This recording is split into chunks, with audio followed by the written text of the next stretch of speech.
Let's talk about how to pass the Morrisons video interview.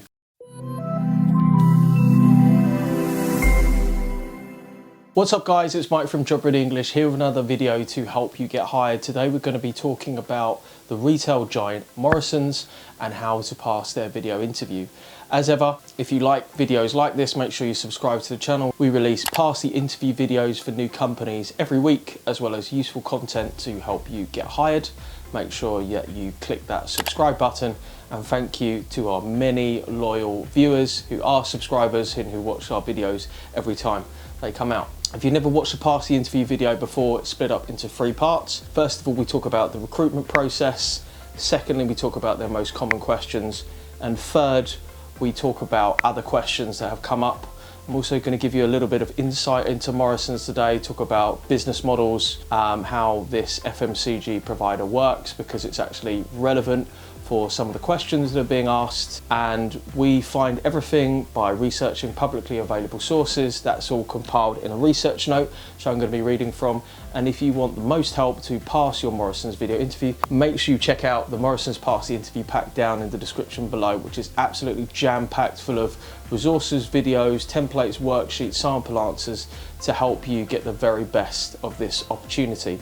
So let's start off by talking about Morrisons' recruitment process. So most people reported the recruitment process for Morrisons was quite quick, about a month long.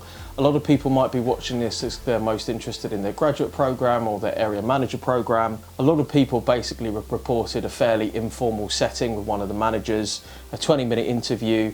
For those of you who are going for the area manager role or one of those kind of real high ticket roles, do expect a highly competitive assessment centre.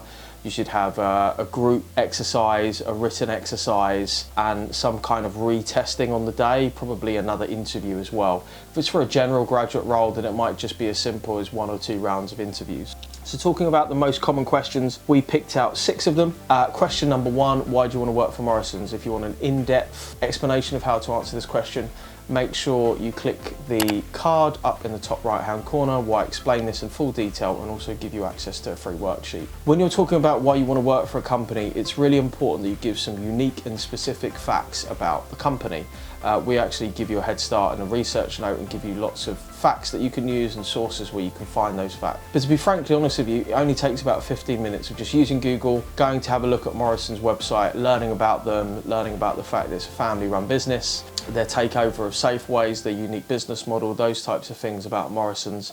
When I say unique and specific, so I'm going to read out a fact that we kind of pulled out. So Morrisons employs 110,000 people and serves around 11 million customers each week. That's very specific. So if you're looking to kind of think, well, how long is my answer going to be? About 2 minutes seems to be about right. That's what we tend to use as a benchmark when we don't know how long people are going to talk for. You may think, why have you picked 2 minutes, Mike? Why not 3 minutes or 5 minutes? Well, I've listened to tens of thousands of responses to the interview question. 2 minutes works really nicely. It's about 200 words in a script and it kind of keeps the attention. You want to pick out about 5 facts. That seems to be the one that will sort of work the best. And within those 5 facts, you want to pick one that you really identify with personally. So for example, if I was to talk about Morrisons, I'd say that actually it's one of my favourite places to shop because I really love the range of fresh food that they have, the fact that they're kind of discernibly different from your Tesco, your Asda, your Lidl, your Aldi.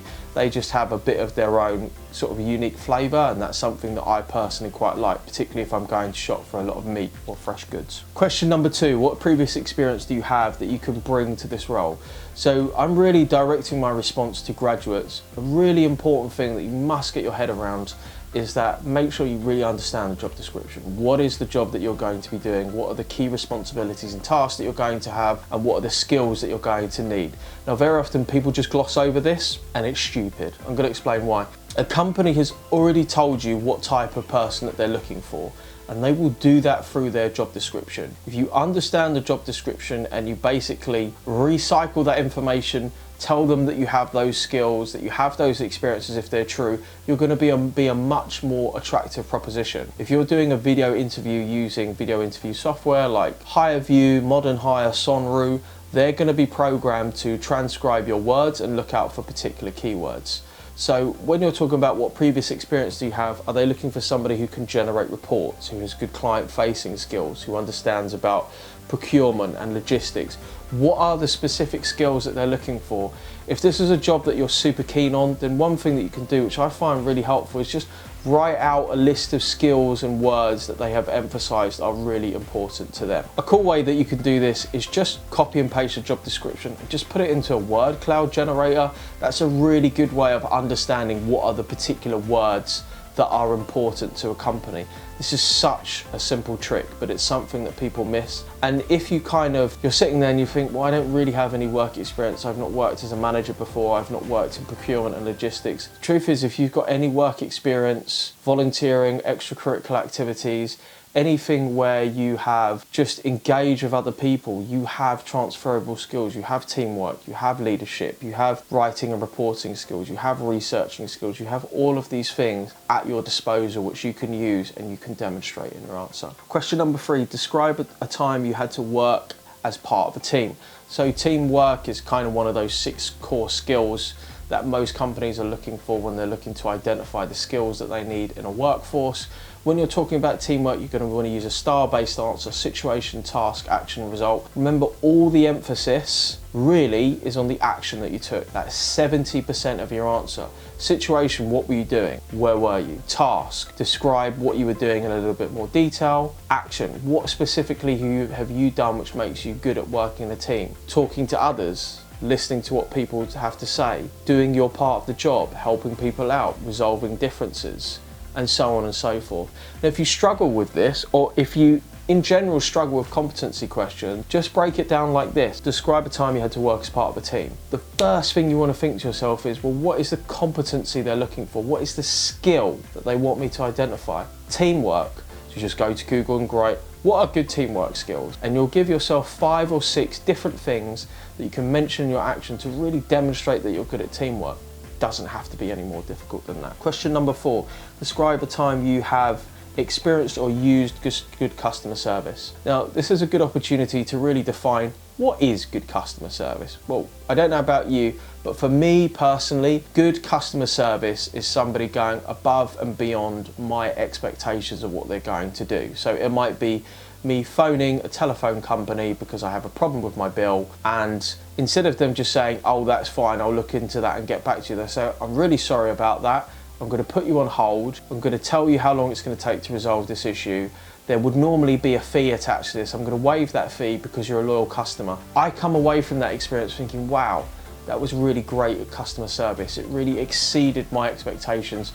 And let's face it, if you live in the UK, you're probably quite used to not great customer service. So anything where people are actually kind, polite, and care about you is like, wow, this is a revelation. But I'm sure if you're watching this from the United States, you're flabbergasted because you think, well, we experience really good customer service, because a lot of the people who work in service jobs rely on tips or have very low hourly wages, which they make up through other targets. So this is kind of how I would define good customer service. Question number 5, what area of the Morrisons business model would you improve? Now, one thing that I always kind of recommend that you do, particularly if you are looking to work in retail, FMCG, in a grocer, or FMCG is fast moving consumer goods like Unilever, there's a great resource that you can use, which is Retail Week, and really learn the mechanics of how a business operates. Now, grocers only make a 1 to 2% profit margin. They're extremely tight on profit. And of course, it's a highly competitive market here in the UK where it's all about driving lower prices, particularly in recessionary periods where people are consistently looking for a cheaper shop, looking for somewhere where they can kind of get things cheaper. Morrisons is unique because when it bought Safeways, it started to change its business model in that it actually produced a lot of its own goods. So the way that a lot of supermarkets will work is that they'll buy stuff in. So they'll go to a big farmer and say, we need 1 million chickens this week. And then, you know, the farmers will sell those chickens at a bulk cost, and they'll buy in those chickens and then put that mark up. What Morrisons was kind of different in doing is that a lot of that stuff it kind of brought in-house. So it's very vertically integrated. So it might own the whole supply chain from, say, the chicken that lays the eggs, who can sell the eggs, sell the chickens, and sell it in the supermarkets to the consumer. This has allowed it to be quite competitive on price, quite competitive on quality, and also quite competitive in terms of its offering.